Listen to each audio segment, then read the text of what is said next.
Welcome back friends. आज हम discuss करेंगे कि सप्लीमेंट्री रिपोर्ट कैसे प्रिपेयर करनी है।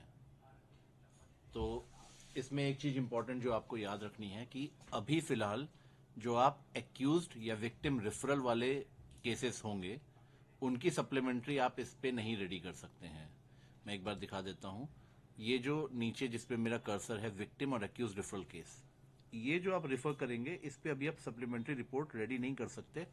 इसको रिपोर्ट किया गया है और इस इशू को और ये आपका रेक्टिफाई करने के लिए ऊपर से काम किया जा रहा है। हो सकता है जल्दी ही पोर्टल अपडेट हो जाए, तब आप जो रेफरल केसेस हैं जो आपने किसी अदर फैसिलिटी पे मान लीजिए एक्सरे के लिए, एक्सपर्ट ओपिनियन के लिए भेजा है और वो वापस आता है वहां से रिपोर्ट लेके, तो वैसे केसेस को आप जो है तब कर पाएंगे। अभी फिलहाल ये फैसिलिटी नहीं अवेलेबल है।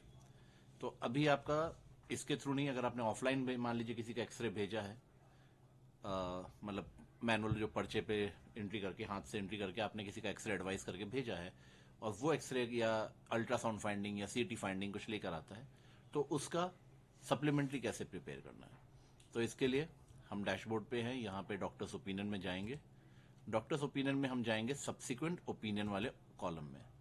सब्सिक्वेंट ओपिनियन में जाके जिस डेट का वो केस था जिसमें आपने उसकी प्राइमरी रिपोर्ट बनाई थी, वो डेट आपको देखनी है। अगर डेट नहीं तो आप रेंज ले लीजिए कि उस डेट के बीच में कोई रेंज ले लीजिए। जैसे मैं यहाँ पे 1 सितंबर से 31 दिसंबर के बीच की ले ले रहा हूँ, किस बीच का जो भी केस होगा मेरे सामने आ जाएगा। अब जैसे आप ये करेंगे, यहाँ पे सेलेक्ट ट्रांजैक्शन नंबर का ऑप्शन आएगा। इसमें आप जाएंगे, आप उस पेशेंट को आइडेंटिफाई कर लेंगे। जैसे मैं यहाँ पे ये जो मैंने टेस्ट केस क्रिएट किया था उसको मैंने आइडेंटिफाई कर दिया। अब ये आपका टैब खुल के आ गया जिसमें कि आपकी सारी डिटेल्स, उसकी पर्सनल डिटेल्स दी हुई हैं। यहाँ पे आप चाहे तो एक बार फिर से कंसेंट या रिपोर्ट डाउनलोड करके देख सकते हैं कि प्रीवियसली आपने क्या किया था, इसका मेडिकल एग्जामिनेशन क्या किया था, वो आप देख सकते हैं। अब आते हैं मेन पार्ट पे, यानी कि हम इसकी सप्लीमेंट्री कैसे बनानी है। सप्लीमेंट्री बनाने के लिए सिंपल सा प्रोसीजर है। यहाँ पे आप ओपिनियन एंटर करेंगे। मान लेते हैं कि अ, आपने एक्सरे एडवाइस किया था और एक्सरे ओपिनियन आई है कि कोई भी फ्रैक्चर वगैरह नहीं है या डिसलोकेशन नहीं है। तो आप यहाँ पे जो रेडियोलॉजिकल रिपोर्ट में वर्ड्स लिखे हैं एज इट इज उसको टाइप कर दीजिए, कोई चेंज करने की जरूरत नहीं है।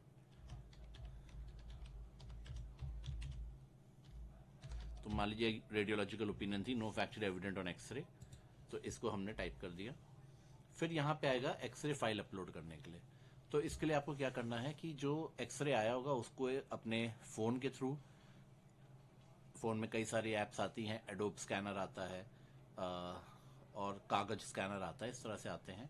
पहले कैम स्कैनर आता था, वो अभी शायद बैन हो गया है, चाइनीज था, जो भी रीजन है। तो आप वो स्कैनर ऐप से उस एक्सरे को अच्छी, जो आपका व्यू बॉक्स है उसके सामने लगा के, अगर व्यू बॉक्स नहीं है तो ब्राइट लाइट के सामने रख के उसको स्कैन कर लीजिए और स्कैन्ड इमेज जो है वो कंप्यूटर में सेव कर लीजिए। अब इसमें आप फाइल चूज करेंगे। सपोज कि मैं यहाँ पे जाता हूँ और मान लीजिए मैंने कोई भी फाइल इसमें से सेलेक्ट कर लेता हूँ। मान लीजिए ये फाइल मैं सेलेक्ट कर ले रहा हूँ, XYZ, कोई भी एक स्कैन फाइल हम यहाँ पे ले लेते हैं। सपोज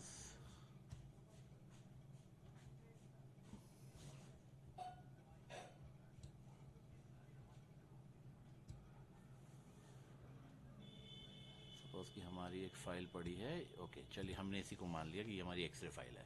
हम इसे अपलोड करेंगे, ये हमारी एक्सरे रिपोर्ट आ जाएगी। इसको यहाँ पे पहले सेव कर देंगे। ये सेव हो गई है, बट ये अभी अनफ्रीज्ड है। आप चाहते तो स्टार्टिंग में ही फ्रीज कर सकते थे, बट ये अभी अनफ्रीज्ड है। इसमें अगर आपको ये ऑप्शन इसलिए कि अगर आपको कोई एडिटिंग वगैरह करनी है तो आप एक्शन पे गए, आपने अगर कुछ करेक्शन करना है, मान लीजिए आपको यहाँ पे ऐड करना था कि किस चीज़ का एक्सरे है, मान लीजिए लेफ्ट एल्बो जॉइंट का एक्सरे था, और फिर आप जाएंगे फ्रीज रिपोर्ट कर दीजिए और अपडेट कर दीजिए। यहाँ पे आके फ्रीज रिपोर्ट करके सेव कर दीजिए। ओके, ऑलरेडी सेव हो गया है, रिपीट नहीं होगा। तो ये आपका सेव हो गया है, रिपोर्ट आपकी सेव हो गई है।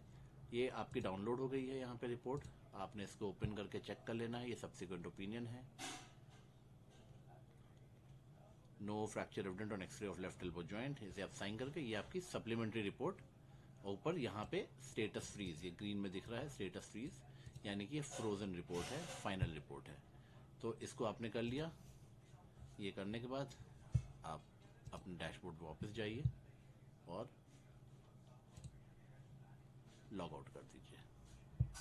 तो ये था प्रोसेस पूरा कि किस तरह से हमें सप्लीमेंट्री रिपोर्ट जनरेट करनी है। अगेन मैं एक बार बता दूं कि जो आप एक्यूज या विक्टिम रेफरल भेजेंगे थ्रू मेडलेपार पोर्टल, उसमें अभी ये फैसिलिटी नहीं है।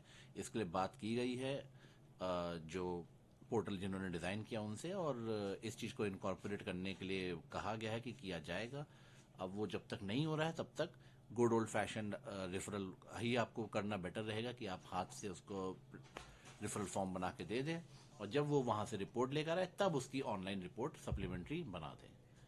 Thank you.